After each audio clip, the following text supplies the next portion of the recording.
Daxilinə çevrə çəkilmiş bərabər yanlı trapesiya. İlk öncə biz bərabər yanlı trapesiyamızı çəkək. Biz bilirik ki, bərabər yanlı trapesiya nə idi? Yan tərəfləri və oturacağa bitişik bucaqları bərabərdir. Bunun daxilinə çevrə çəkilib. Və deyir, daxilinə çəkilmiş çevrənin kiçik oturacağı bax buranı verib x-dir. Böyük oturacağı da bunu verib x plus 6-dır.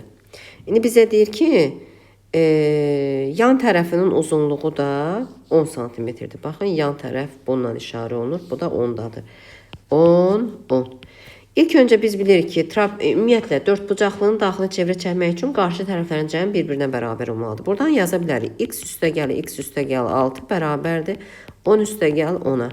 2x bərabərdir 20 eləyir. 20-dən də 6 çıxsaq 14. Deməli, x də bərabərdir 7. Kiçik oturacağımız oldu 7. Böyük oturacağımız da olur 13.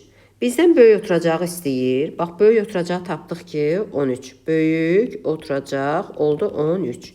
İndi sonra hündürlük istəyir. Buradan bir hündürlük çəksək. Baxın, buradan bir hündürlük çəkirəm. Biz bilirik ki, oturacaqda təpə nöqtə ilə hündürlük arasında qalan məsafələr eynidir. Baxın, bura ilə bura y yazıram, burada y yazıram. Və kiçik oturacaq 7-dirsə, ona burada 7-dir. 13-dən 7 çıxsaq 6.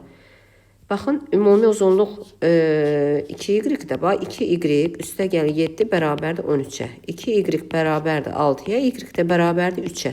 Y-i tapdıq 3. İndi Pifaqor teoreminə əsasən hündürlüyü tapa bilərik. H bərabərdir kök altında 10-un kvadratı 100 çıxılsın 3-ün kvadratı 9. O da bərabərdir kök altında 91-ə. Deməli, bizim hündürlüyümüz də oldu kök altında 91. Bizdən hündürlüyü istəyir və böyük oturacağı istəyir, tapdıq.